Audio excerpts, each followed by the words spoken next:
السلام عليكم ورحمة الله وبركاته. walaalaha meel walba aad joogtiin waan salaamayaa waa walaalkii Shakuur oo maanta rabo inuu idin la wadaago coinkan cajiibka ah oo magaciisa la yiraahdo Vechain. coinkan taariikhdiisa iyo meesha hadda uu maray meeshuu ka soo bilowday intaana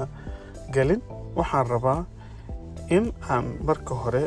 isla fiirino waxyaalaha uu xalin doono. waxa ka mid ah ka soo qaad suuqaya tagtay adeeg baad doonatay kabo Nike mise saacad Rolex suuqa ka doonatay dukaankii aad gashay lacagtii aad bixisay kabiyaa soo qaadatay mise saacadii aad soo qaadatay adigoo faraxsan aad guriga u soo noqotay guriga markaa imaatay kabihii aad gashatay mise saacadii aad gashatay mid saaxiibkaaga mise walaalka wuxuu ku yiri warniyahow kabahan original ma ahan kabahan waa fake laga yaabaa adiga boonadii inaad iska tuurtay oo boonada aadan haysanin marka coinkan cajiibka ah Vechain blockchain-ka uu ku dhisan yahay iyo solutionka uu wato waxa ka mid ah akhriska loogu talagalay kambaniyada waaweyn wax soo saarkooda inay ku horumariyaan oo aan waxyaalaha fake mise copywriter-ka looga hortago. tusaalo QR-ka hadda wadamada Yurubta mise Mareykan iyo Australia mise wadamada xataa Asia calaamada QR-ka alaabaha waxaa lagu dhajiyaa sidii loo ogaado qiimaha ay ku fadhiyaan. marka QR-kaas haddii aad scan ku samaysid waxaad ogaanaysaa qiimaha uu alaabta bahasha aad gadanaysid ee taal. haddaad dukaamanka aad tagtid badanaa dukaamanka iyo dukaamanka waaweyn baa lagu dhajiyaa adigoo meesha maxaa la dhahaa lacagta lagu bixiyo kaasheerka adigoo aadin waxaa laga yaabaa inaad ogaatid qiimaha intuu yahay hadduu meesha ay ku qorneen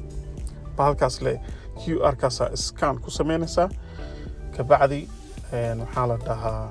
waa ogaanaysaa. laakiin Vechain waxay samaysay QR-kaas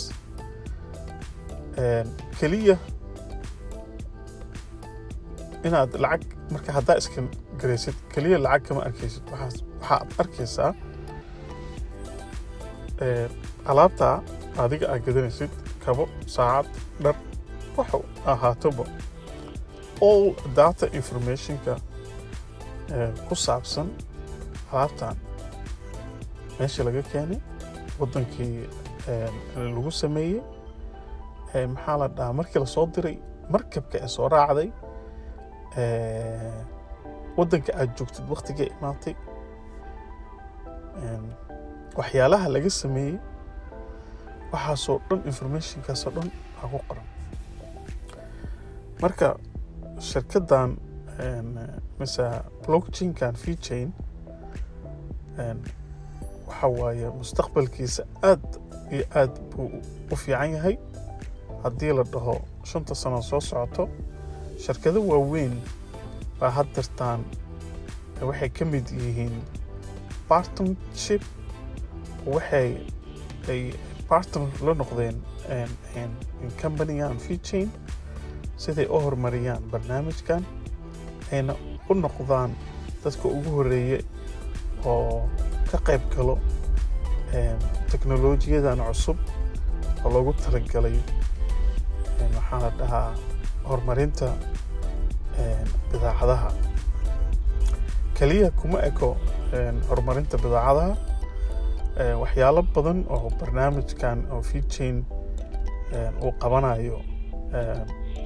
ajiro hadda inta kuma xusi kari laakiin way badan yihiin waxaa ka mid ah horumarinta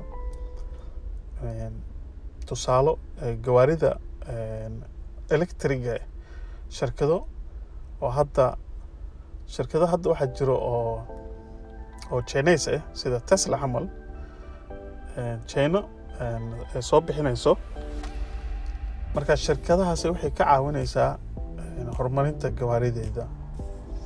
marka Vechain hadda u soo noqono waqtiga la bilaabay iyo meesha hadda uu marayo iyo qiimaha hadda uu jiro iyo sida aad adiga ugu faa'iideysan lahayd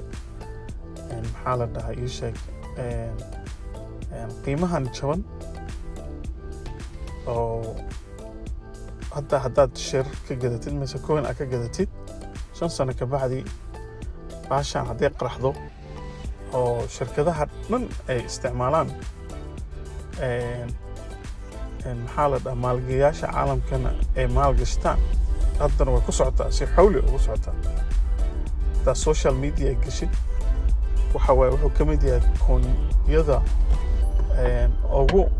magac dheer oo la hadalhayo Vechain marka waxaan isla fiirinaynaa meesha hadda uu marayo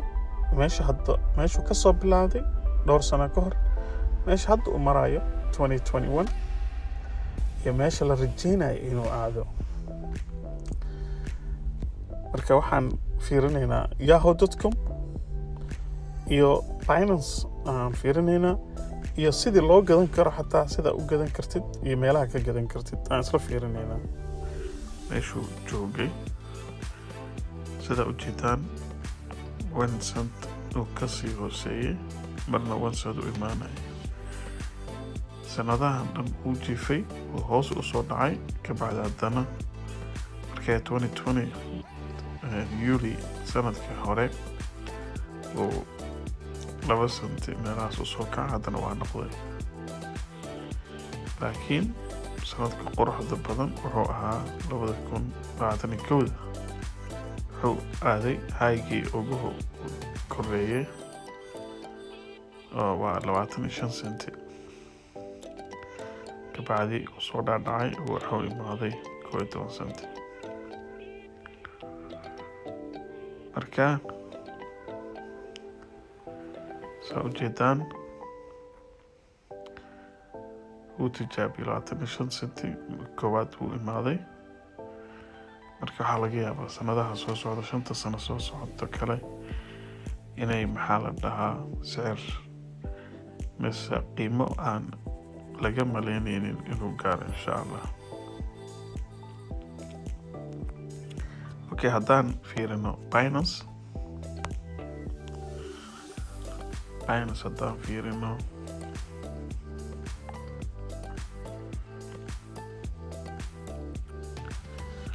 Vechain waa kana Binance Vechain VET dagshid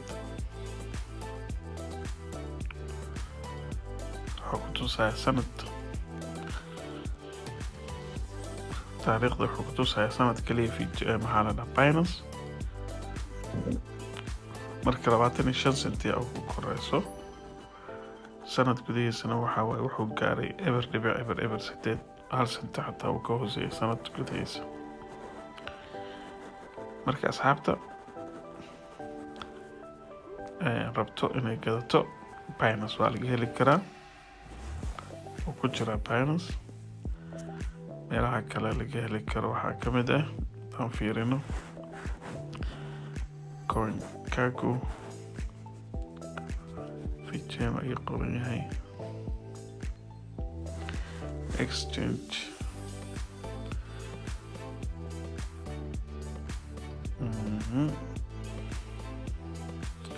Binance US oo ku jira crypto.com oo ku jira waa la gadan karaa okay Coinbase raadinaya Coinbase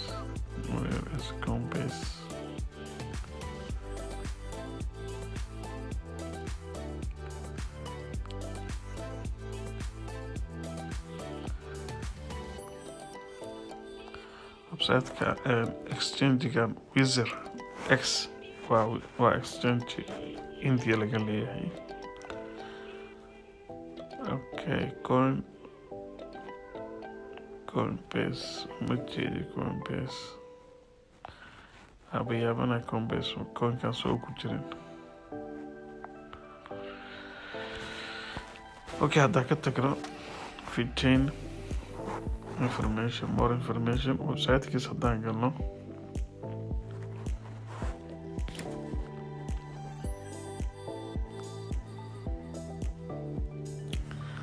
waa kana Vechain website-kiisi. haddaa rabtid inaad the white paper ka akhrisatid haddaa ka helaysa insha Allah.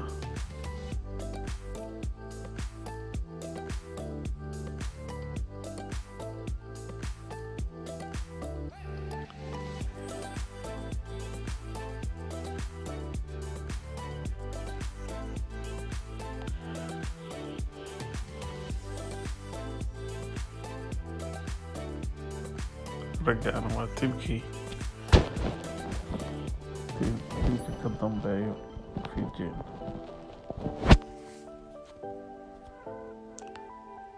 ninkaana ugu caansan oo la dhahay Sun Lu